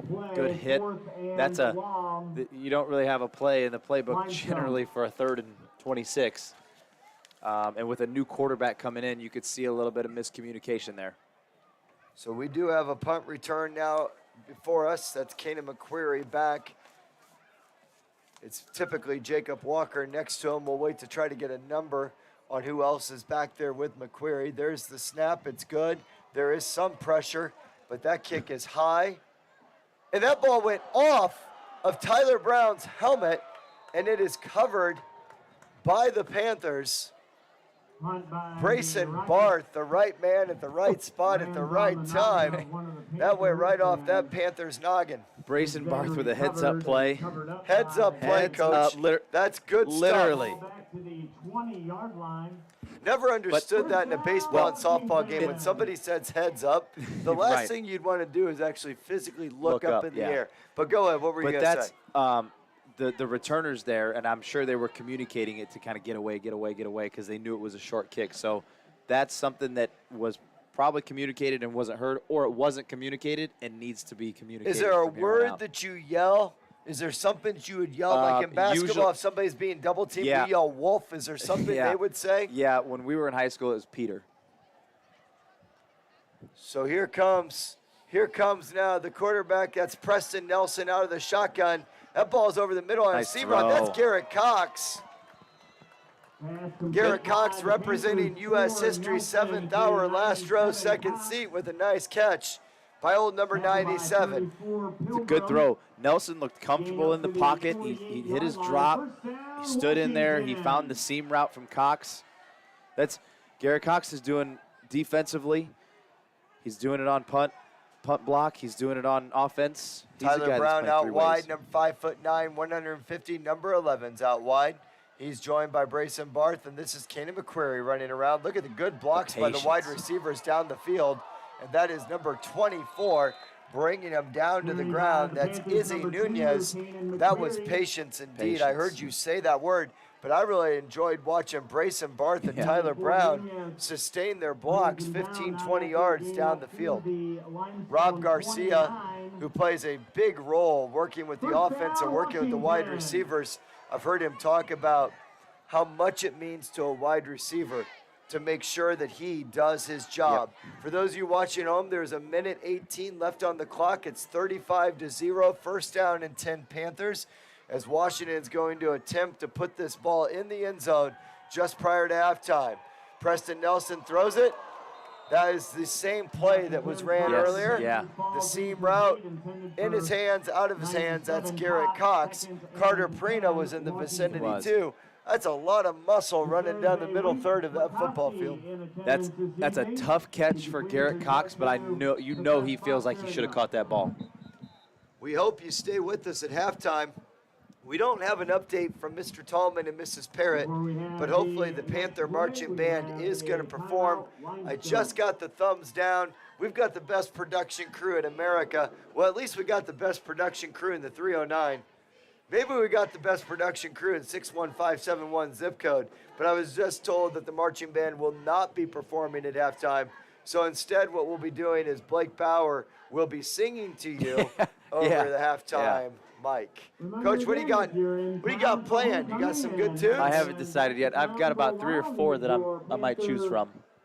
What we could do, because I'm sure your kids are still up, they acquired enough candy tonight to get them through the next 4 They did. Halloweens. They So I did. know that they're still up, they're energetic, they're bouncing off the walls. What would they want to listen to? It's a good question. You don't know what your own kids well, listen to. They don't listen to a lot of music, Coach, really. you got to be home a little They bit don't more. really listen Spend to a some lot of time with the music. family. Act like you're in the weight room and open gym all the time. Let's not make the old head coach the guy that's the negative guy inside the house. Get home, see the family, make some TikTok videos, TikToks, yeah. sing some songs Yeah. together, and watch Notre Dame play North Carolina tomorrow. 1 minute, 5 seconds, and there is a stoppage on the play. A timeout has been called by the Panthers. We have an update coming in from our good friend in the media world, and we are in the media world now that we're broadcasting here live on a stream. Steve Stein is updating us that Pekin and Morton are all tied 7-7 at halftime. Morton has recovered 2 Pekin footballs. There's that turnover war you talk about.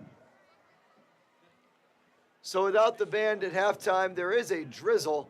I don't know if you can see that on the camera here, but there is a sustained drizzle going on. We have another update coming in from our good friend in the media world, Mr. Adam Duvall.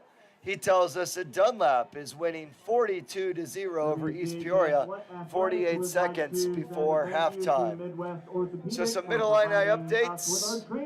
Here in Washington, it is 35-0 on a very, very cold, rainy Mid-Illini game between Limestone and Washington. Update from the Peoria Journal-Star, Metamora 20, Canton 6, and the Metamora quarterback Hartnett, who was featured by Jim Mattson this week on WEK, 4 carries, 141 yards, and 3 touchdowns. Have yourself a fantasy football day, Mr. Hartnett. There is Kana McQuarrie with the old coach. I think you actually knew what buttons to use on Madden. What buttons make you spin on Madden? Circle. It's circle. Yep. So you play a little Madden. Used to. A triangle. Coach, you're was twitching a little bit when you said used to. Do you still to. play? No, because college football's gone, but they're bringing it back. It's nice to have that back. That's a touchdown. A.J. Jones from Preston Nelson. Another seam route. Nelson's got time in the pocket. Good throw, right on target. There's A.J. Jones, caught a touchdown pass 2 weeks ago against Metamora. A.J. Jones came into this game with 3 catches, 60 yards, and 1 touchdown, and definitely changes the dynamics of the Washington offense having him out there. And it is now 42-0 with 42.7 seconds on the clock in the second quarter, as the Panthers have stretched their lead now to 6 touchdowns. That makes the score Washington 42, Limestone 0.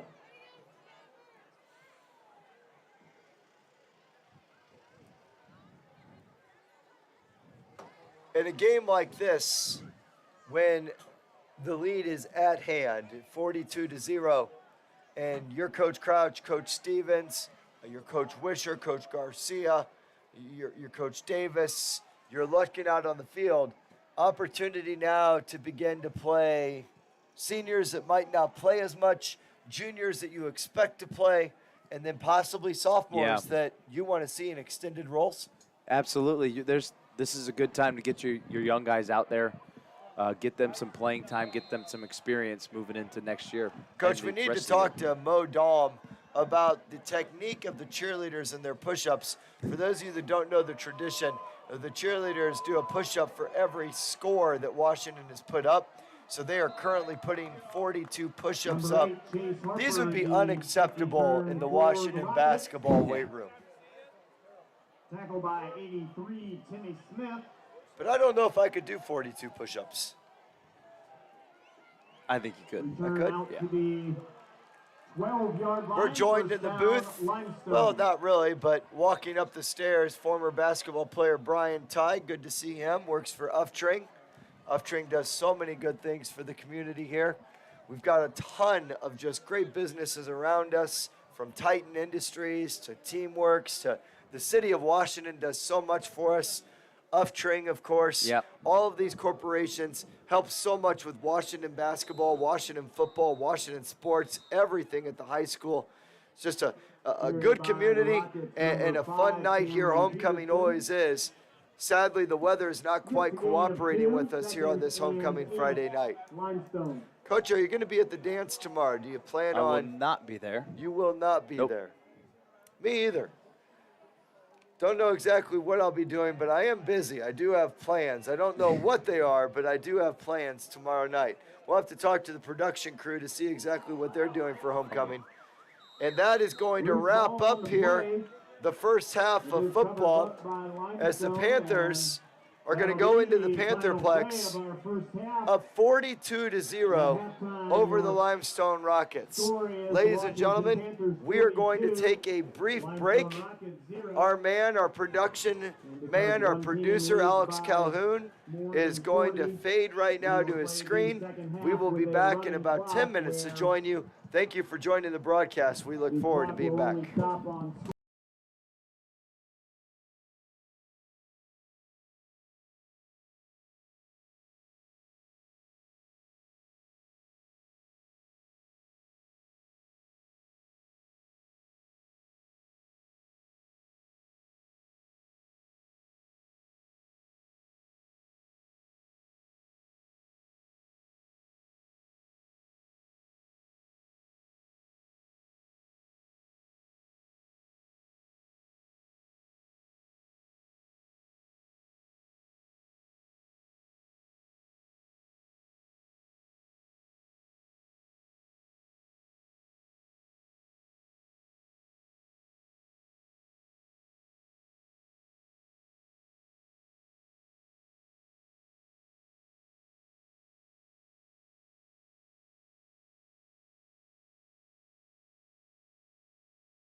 Football fans, we are back here at Babcock Field on a Friday night, homecoming week at Washington Community High School, in a showdown between the Limestone Rockets and the Washington Panthers. Halftime score is 42-0.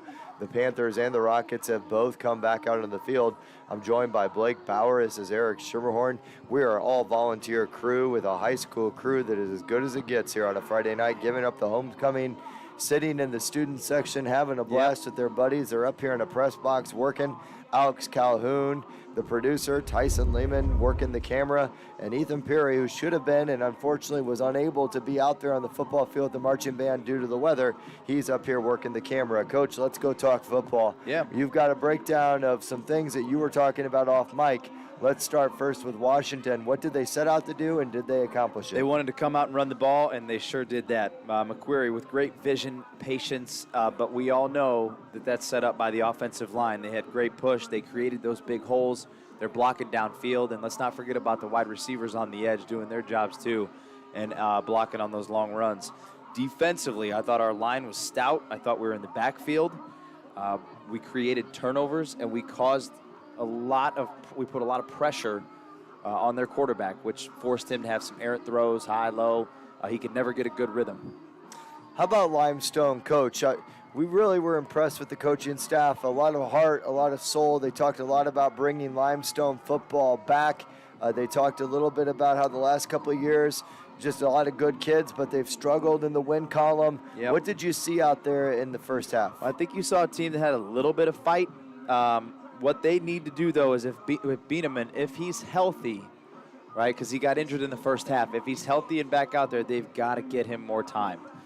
He's dropping back in the pocket, and he's got really no time to throw. So that offensive line for them really needs to step up.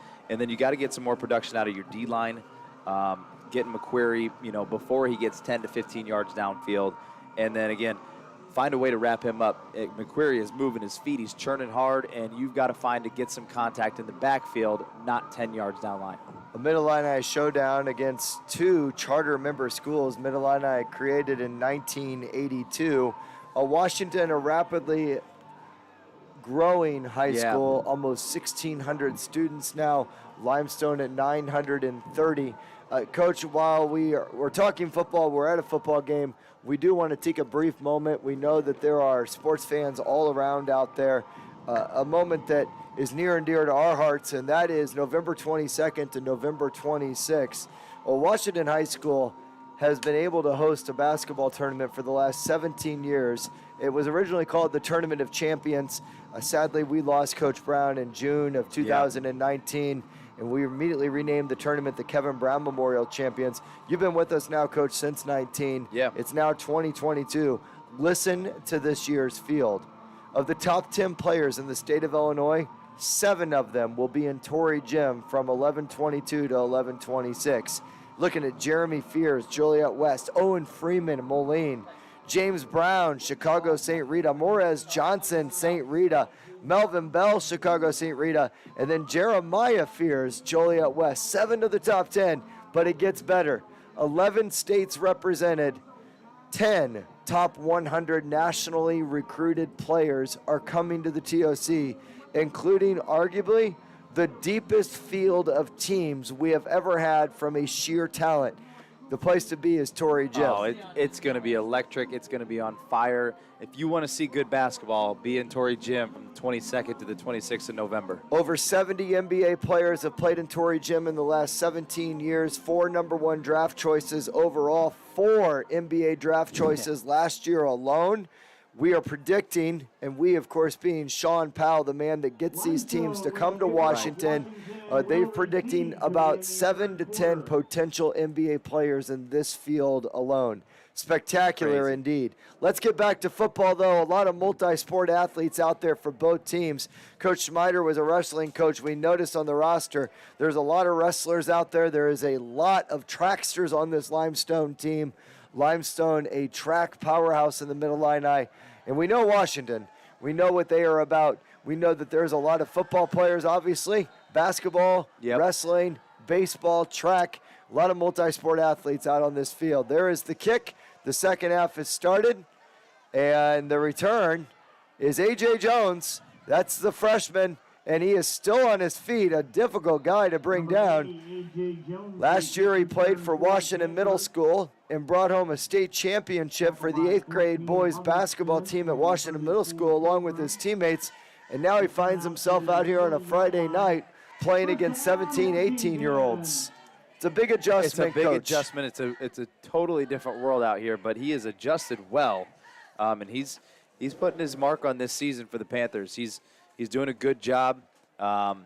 He's active. He's got a big role in this offense at sometimes, and they like him. They think he's explosive, and I can only see his production going up throughout the next 3 years. Daryl Crouch's football team is back out there per IHSA rules. It will be a running clock. And under center now is Preston Nelson. He hands off. That's a hard running.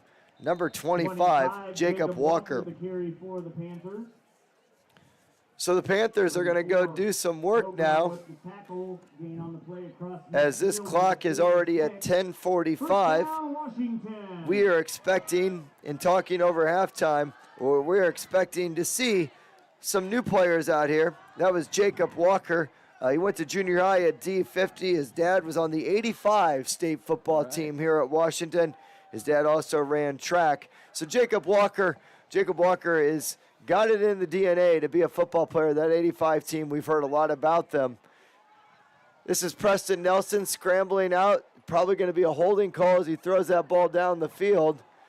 Pressured by number 55, Peyton Williams, who's had a nice game. Yes. Peyton Williams recorded a sack earlier in the first half. I've called his name a few times, and he's putting his stamp on this game defensively. The ball is just overthrown, I think, to Caden Knoll. So he's getting some reps here, and you're right, Coach. I think it's going to be a holding. Caden Knoll lives just a few houses down from my father-in-law and mother-in-law, Clint and Melody Reed. Once saw him jumping into a creek. They've got this nice little creek in their backyard. I told Caden it was pretty dangerous. It didn't stop him from jumping in that creek. Talk about somebody that loves the TOC. Caden Knoll is at every single game. Caden Knoll. Got to find that young man in the hallway. He's been a guy that came to basketball camp as a little kid, and it's cool to see and to hear that he was there, Coach. Yep. So let's get back to action. It's 9 minutes and 20 seconds. It is first down and 26 for the Panthers. That is Walker. Walker still churning away. It's nice to see number 9 out there on the field who has been injured. That's Tyler Humphrey, was the lead blocker for Walker. Humphrey has missed the last couple games with an ankle injury. Good to see that young man back out there. And he was a big part of their running game against Highland and Kankakee. So yeah, you're right. It's good to see him back on the field, get some reps here. Strong run by Jacob Walker. Tyler is a multi-sport athlete himself. He is a tremendous baseball player, puts a lot of time into that craft, and we have heard the football coaches rave about his toughness, his ability to make plays, and he is only a sophomore team that is undefeated, a freshman team that is undefeated, and a varsity team that, as we're watching it live here on this Friday night, is improving. That is Walker. Walker still on his feet and brought down at about the 18-yard line, so the Panthers have picked up where they left off in the second half. Remember, they started this game with pounding that football in the running game, and they're returning back to that. Just keep continuing to do it. The offensive line, again, good push, get to that second level, and Jacob Walker's quick when he gets to that edge. Number 83 now running out onto the field for the Panthers. That's Timmy Smith, representing American Studies. Timmy's had himself a good couple days. He's been good from day one, but he's been locked in these last couple days in class. That is a nice catch by number 3, KBM TOC's biggest fan, Caden Knoll, with the catch. And he laid out for that one. That was, Coach, that looked like him jumping into the creek and somebody throwing a football to him as he goes and gets that. Kids, do not try that at home. That's not very wise, although I can tell you back in the early 80s, I wasn't scared to jump in Lick Creek and Pekin. But now today, heck, I think if a kid did that, everybody would be like, what are you doing? That's not safe. Number 8 running out onto the field, representing 7th Hour, second to last row, 4th seat. That's Jack Adenas out there. Of course, he's in the same class as Garrett Cox, Coach Bauer, just in case you're wondering. That's Preston Nelson on the quarterback keeper brought down by 2 Limestone players. Preston Nelson. Number 5's name's been called out multiple times. That's Cameron Peterson. Pilgrim and Peterson on the stop. So both teams settling in. The rain has lightened up. Down to the 9. The crowd has been exiting here throughout this contest. There are still some very, very, very loyal Panther fans out here finding a way through And the it's weather. very loyal students, too. They're out here supporting their classmates in this cold, rainy weather. And Washington, you can see they're just content to kind of to burn out that play clock. Coach, have you ever seen iRobot before with Will Smith? I have not. So iRobot, it's a movie about robots, and that is, it's a movie about robots, of course it is. That is Jack Godinez up the middle. But if you look at the Washington Panthers sideline, they're all huddled up like robots in that movie. If you know what I'm talking about, Will Smith kind of walks in. There's like these giant barriers, and then all the robots are huddled up. They're lonely. Not saying the football players are lonely, but they're trying to definitely stay warm. cold. They look like Trying to stay penguins in warm. Antarctica, maybe. Hey, they don't have the coats, though. They don't need the jackets. They're tough. My freshman year at Pekin, it was so cold that I actually stayed on the bus during a football game and did not go out. During the freshman football game, we lost that game 6-0. Had nothing to do with me sitting on the bus. I do believe a young lady by the name of Mindy Sodwettle provided hot chocolate for me during the game on the bus. Jack Godinez is putting on quite a show out there as he fell backwards, went into a backflip, and then came up. We're going to talk about that in 7th hour with him to see exactly what just happened. There was a flag on the play, a false start. I guarantee, and I know Jack well, I guarantee he's smiling right now as he's coming off on this football field. Here we go now. It is going to be 2nd down and 8, 4 minutes and 42 seconds on the clock. The Panthers are in spread formation. That is Caden Knoll closest to us. Number 13 in motion, that's Jacob Sonderman. Multiple flags on the play. That ball is loose. It does go out of bounds, but we'll have to wait to see exactly what the laundry is on the field. The Panthers are exiting guys left and right here. We will do our best to give you as many updates as possible as number 18, Jacob Luer, now reports on. Coming off that field is number 29, that's Kyson Ford, who was given the Scout Team Award this week. Pretty cool that the Panthers give out multiple awards throughout the week. Offensive award, defensive award, scout award. So it's 2nd down and 13 for Preston Nelson, the quarterback of this football team in the 3rd quarter with 3 minutes and 42 seconds. Trips right. Nelson shotgun. Takes the snap. Quick throw out to the outside, and that is Jackson Sonderman, who picks up maybe about a yard.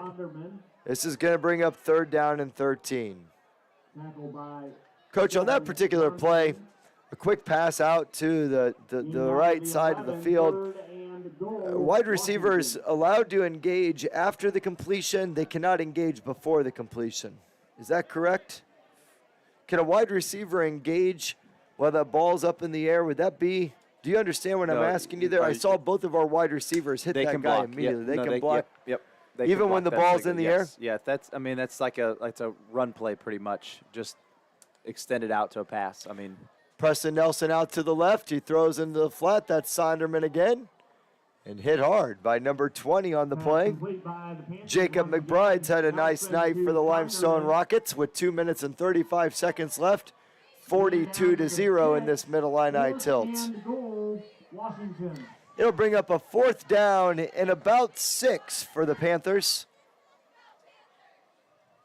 Let's get a little prediction here out of Coach Bauer. What do you predict, sir? pass. I predict this ball's going to Timmy Smith, number 83 on a fade route. I think they're going to get Nelson rolling to his right. He's got 3 receivers to his right. All right, he's going to the right. I'm going to the guy in isolated coverage and nobody over the top. That's Timmy Smith out left. That is Humphrey now in motion as he shifts off to the right. And the play clock has expired. That's a delay of game on the Panthers. Under 2 minutes in the third quarter. Remains fourth down. We'll see now if this changes the alignment or does Washington stay with the same play and attempt to put this thing in the end zone for their 7th touchdown of the game. Coach Darryl Crouch in his 18th season, ISU football player. 36 years he's been coaching football. Coach Crouch is going to be a tough one to replace at this high school. Coach Bauer with the call and the keeper. Preston Nelson running hard around the outside, and he's forced out of bounds. That was fourth down, so the ball will change over, but Limestone is going to have about 95 yards of territory to chip away at in order to score. Yep. Right at the 5-yard line. Panthers will turn the ball over on down. So the Panther defense, under the direction of our very, very talented Coach Snyder, even talked about Todd Stevens, how they had hung out together at coaching clinics, nothing but the utmost respect out of both coaching staffs for each other. Todd Stevens has to be pleased knowing that his football team gave up some points in the first 4 weeks, but right now they've got a 0 up there. Pitching a shutout, absolutely. There is, and it's very good to see Caleb Bieneman back out there. If you recall, deep in the second quarter, he was hurt. He's back out on the field as that was an incomplete pass. A bevy of new players on the field here for Washington. We'll call out a few of them right now for you as we see number 60 out on the field. Please keep in mind that not all of these rosters are updated, but number 60 is a freshman. That's Josh Hofer, state champion wrestler from Washington Middle School. It's a freshman playing defensive line. Last week, he played offensive line and played a little bit in the second half against Pekin. Coach, quick trivia for you, sir. Let's do some Limestone trivia. My mother is a Limestone High School graduate. My niece went to Limestone High School decades ago. So here we go, Coach. I'm going to give you clues, and then you're going to hopefully guess the proper name for alumni of Limestone High School, and they've got a great tradition.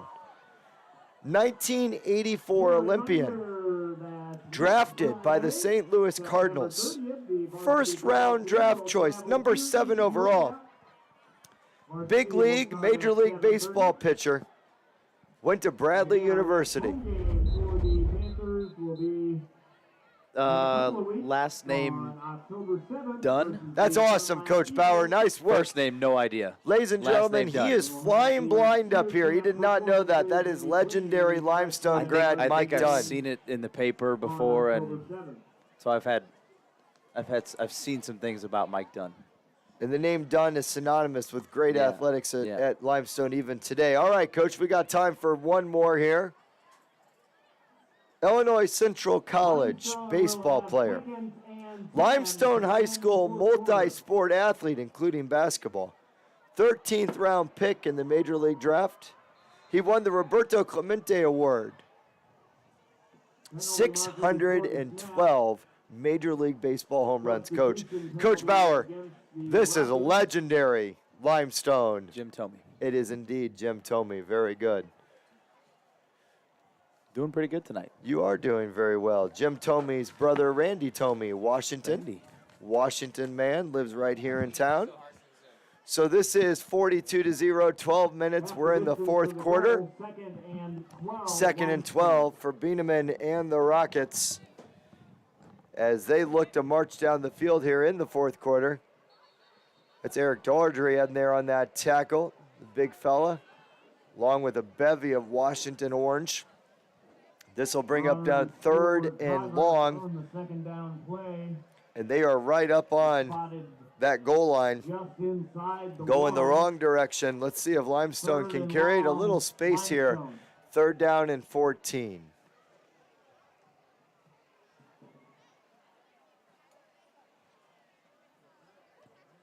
So the Panthers are doing exactly what was discussed in the second quarter. We have seen youth out there on the field. Few freshmen. We're now starting to see multiple sophomores and some just hard-working kids that are getting an opportunity now to show what they can do and how they can contribute. And there is the tackle on the play as McBride runs again. That's Doherty back in on that tackle one more time. Also number 23, Zachary Ryan, 6-hour advanced placement U.S. history student. Always there to raise his hand and bail me out when I need a little help in that 6-hour class. I see Mr. Coach Reed, 53-year coaching veteran at Washington. That's pretty impressive, 53 years. And I just know it's Coach Reed because he was running down the sidelines doing stats. Waddling, but I'll call it running. It's my father-in-law. We'll give him that compliment. There's the kick. There is nobody back to return it. That's going to take some big old Limestone bounces as there is a flag here on the Washington sideline. 10 minutes on the clock, ladies and gentlemen. For those of you that are watching us, thank you for joining us. By the way, this is a volunteer production ran entirely by high school students of Washington Community High School. Alex Calhoun is nice enough to join us. He spent a lot of time putting together the camera, the graphics, the work. This is Tyson Lehman right next to us working a camera. And then Ethan Perry's up here too. We're going to call him the assistant to the assistant producer. Coach Bauer, you've put in some time researching Limestone, put in some time looking into Washington. What I love most about what we do throughout the week, though, is talking to the kids, talking to the coaches, Absolutely. and hearing the passion. Absolutely. It's fun to see. It's fun to talk to them. We get a different perspective. You know, we coach basketball, so when we're in basketball season, we are full go, and we're in a different world when we're coaching as opposed to when we're kind of on the outside looking in. But it's fun to get to do the interviews, get to know the kids, see it from their perspective. It was fun listening to Coach, too. Coach Smider, that is, talk about his respect and how long he's been around. Remember, Coach Smider's been around since 1990 playing football at Limestone. When he graduated, he took a job in 1995 as a volunteer on the staff. In 2000, he was hired. And then I remember last year that Coach Driscoll called him a gem. He said he was an absolute gem and that this man was going to make a very fine coach and already was a great coach. But the cool thing about the interview with Coach Snyder was that he talked about Rocky Cooper and his respect for Darryl Crouch, and that was reciprocated from the Washington coaches as well. And look at all those orange jerseys, and he has broken free.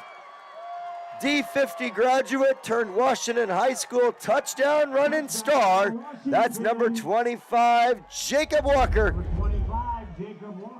Swimming back to that sideline, and this is a 48-0 football game. Some nice blocking, Coach, off that vastly improved offensive line. We've talked about it all night. Good blocking leads to big runs, and the Panthers have done a nice job all night getting out, getting in front of their running backs and creating some space. Garrett Cox on for the extra point. And it is good. So it is 49-0. 8 minutes and 23 seconds are on the clock. Washington up 49-0. That is Garrett Cox that was kicking. We mentioned it very early in the broadcast. Washington's Division I soccer player that kicks, Mitch Coughlin, is currently on the road. They are in a tournament in Chatham-Glenwood as the Panther soccer team. And we just found out, truly just found out, that tonight's soccer game is canceled, and they will actually play Springfield High tomorrow at 11 a.m. Hopefully everything's all right in Chatham-Glenwood. Coach, you'll have to communicate out to our guy Bernie Wynn to see if exactly what happened, the old burn dog. I miss the old burn dog in the gym, but he's in a good place with that soccer team doing some good stuff. That soccer team's fun to watch. I've been to 3 of their matches. Those boys can put up some goals. They don't need a shot clock in soccer. They shoot right away. So we are 8 minutes and 23 seconds, 49-0. Washington will be kicking off now to the Rockets. The freshman football team won the earlier preliminary game. The freshman football team here is undefeated. Our sophomore team will be playing on Monday against these Limestone Rockets. That will be at Limestone. And we're ready for the kickoff.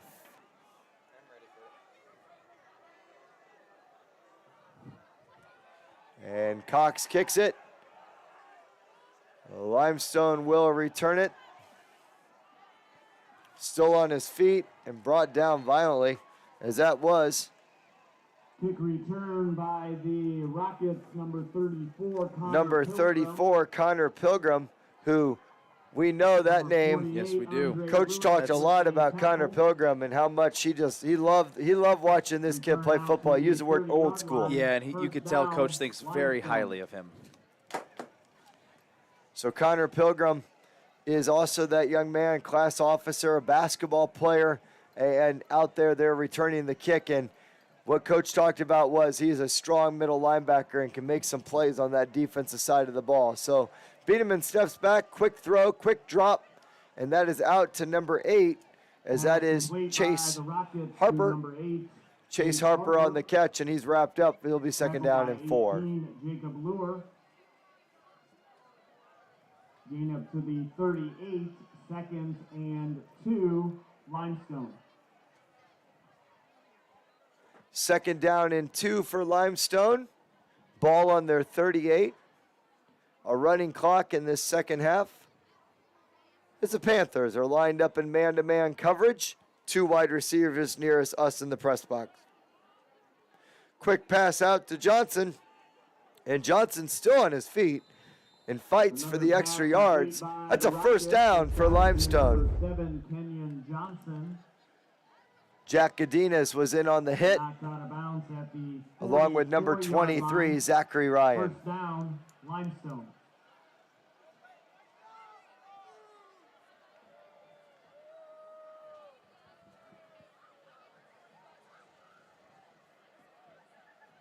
Coach number 24 on Washington. Is that a cast I see on that left wrist? It is, and I feel like we got about 3 or 4 guys that are playing with casts on.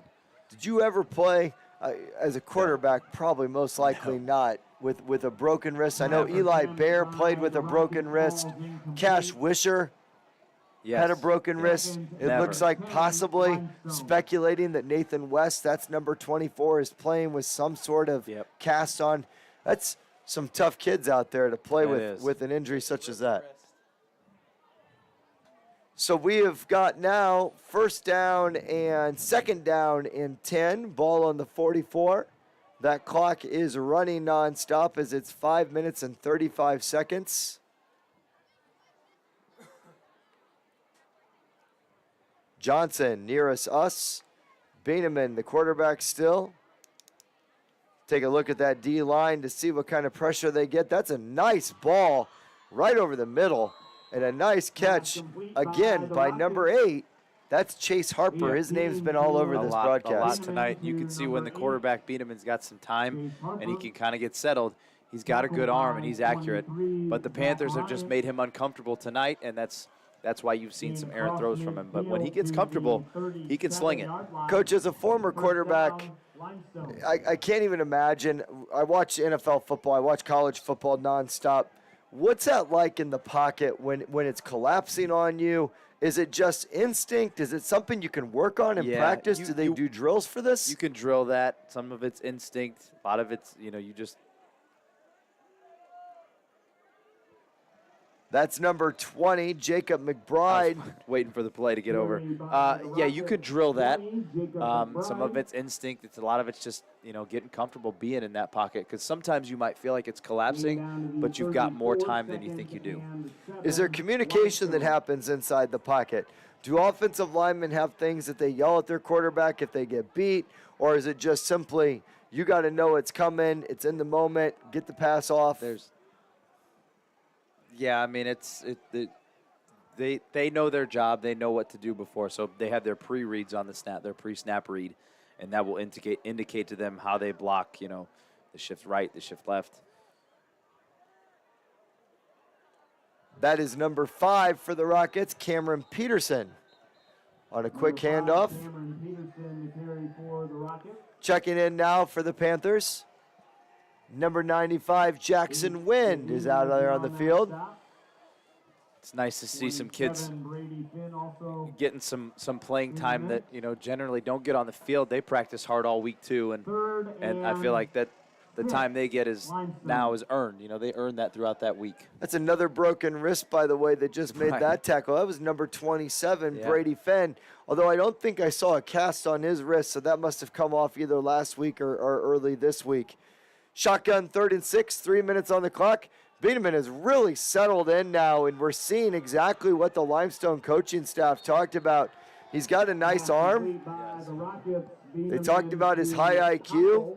And we're starting to see some of that happen out there as a nice catch by number 3. That's Virgil Powell, who you talked about in the pregame. Down to the 23, first down.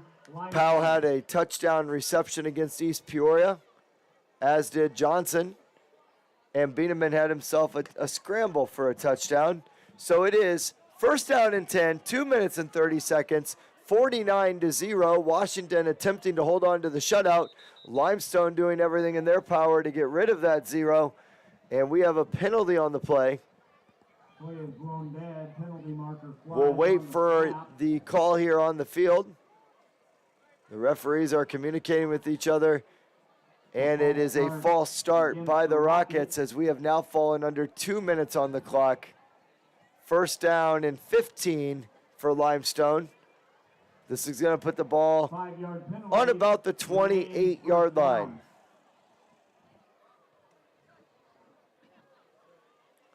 So the Panthers are going to move to 2 and 3. Limestone will fall to 0 and 5. Next week, the Washington Panthers are going to travel. They're going to East Peoria to take on the Raiders. Next week for the Limestone Rockets, they are in the gauntlet right now of the Middle Illini. They're going to leave Washington and go to Morton. They're going to then go and have they're going to have Morton at home. They're going to have Metamora at home. And then we saw that Pekin team play. That's who they have in week number 8.